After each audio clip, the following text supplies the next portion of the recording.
नमस्कार।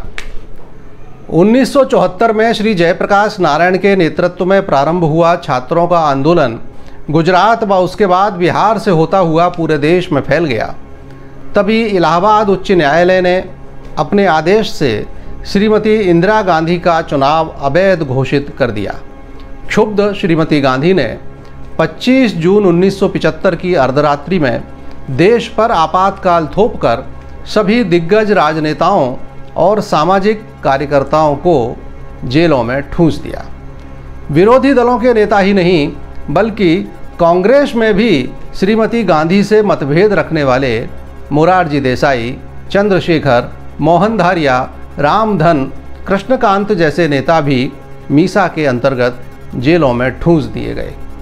शिवपुरी जैसे छोटी सी जगह में भी जनसंघ के नेतागण और राष्ट्रीय स्वयंसेवक संघ के पदाधिकारी गिरफ्तार हुए।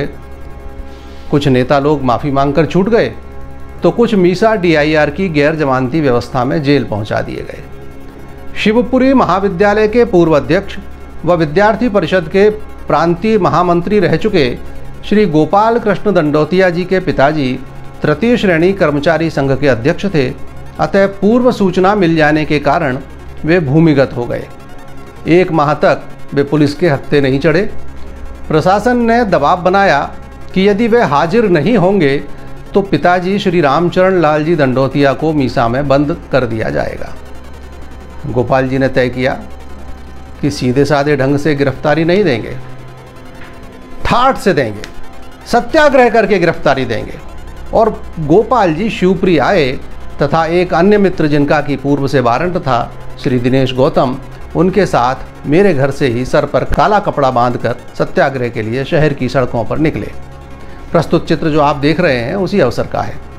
25 जुलाई 1975 प्रातः 10 बजे दोनों महादेव गली से सदर बाजार, माधव चौक, कमलागंज आदि में घूमते हुए पूरे शहर में नारे लगा रहे थे, इंदिरा तेरी तानाशाही नहीं चलेगी, जो हिटलर की चाल चलेगा वो कुत्ते की मौत मरेगा, नरक से नेहरू करे पुकार, मत कर बेटी अत्याचार।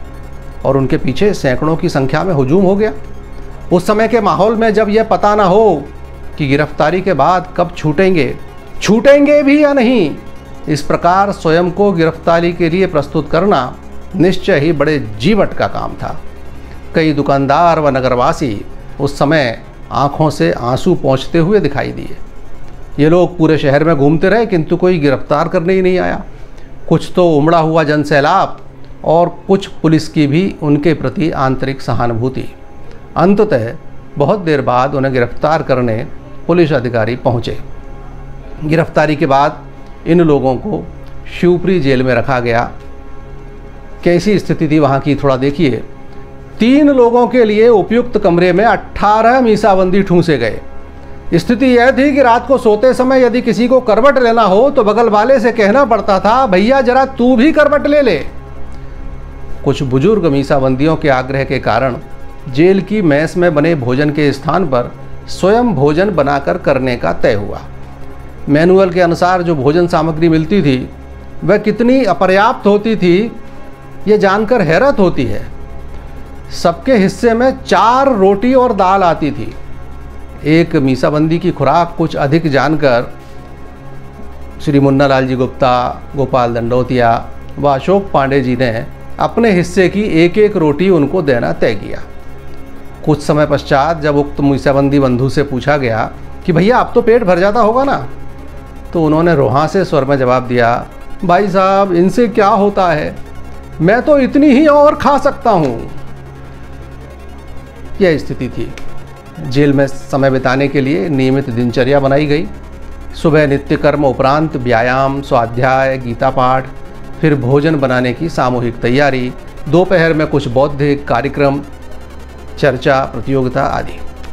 भय व आतंक के ऐसे समय में जब सामान्य व्यक्ति मीसाबंदियों के परिवार से दूर रहने में ही अपनी भलाई समझ रहा था, तब मीसाबंदी परिवारों के सुख दुख की चिंता करने, उन्हें दिलासा देने का काम संभाला रमेश जी गुप्ता, प्रोफेसर राम गोपाल जी त्रिवेदी, जगदीश गुप्ता, ओम खेमरिया, पुरुषोत्तम गुप्ता आदि संघ के स्वयंसेवकों ने।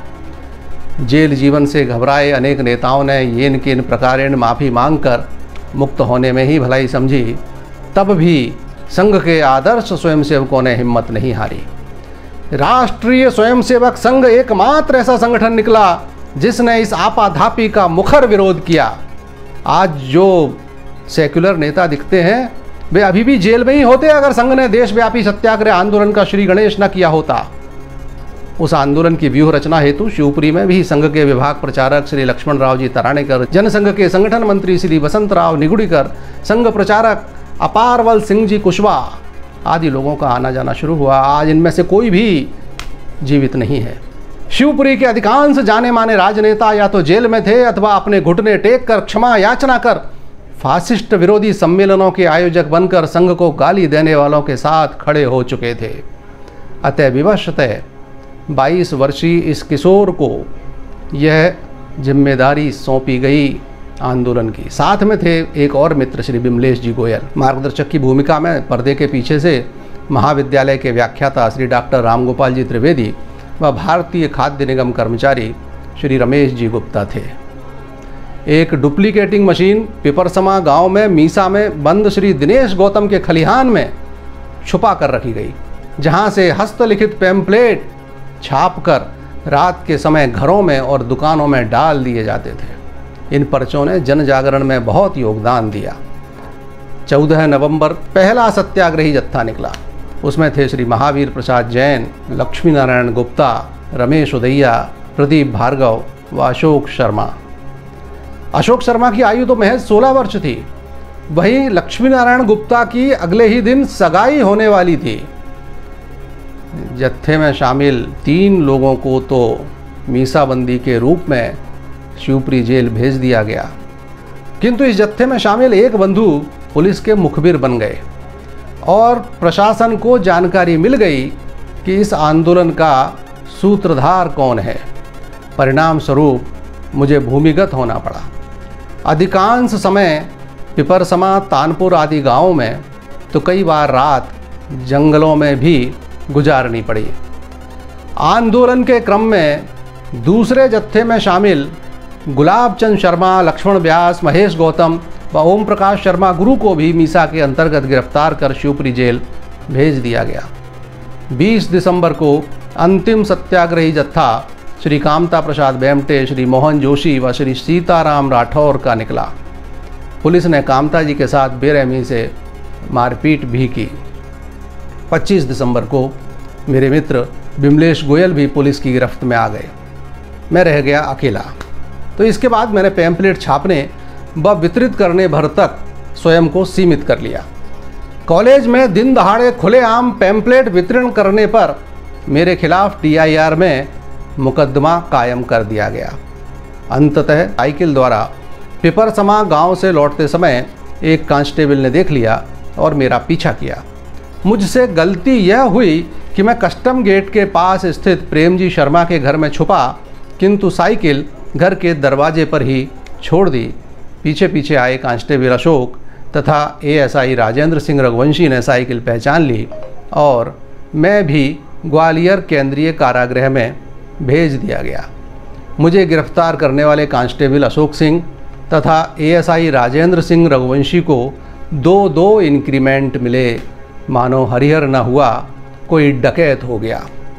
मध्य भारत का मैं इकलौता शख्स था जिस पर मीसा में निरुद्ध करने के बाद भी DIR का मुकदमा भी चलाया गया। अगले अंक में देखिए ग्वालियर सेंट्रल जेल के रोचक व रोमांचक संस्मरण। निश्चय ही आपको पसंद आएंगे, यह मेरा दावा है। नमस्कार।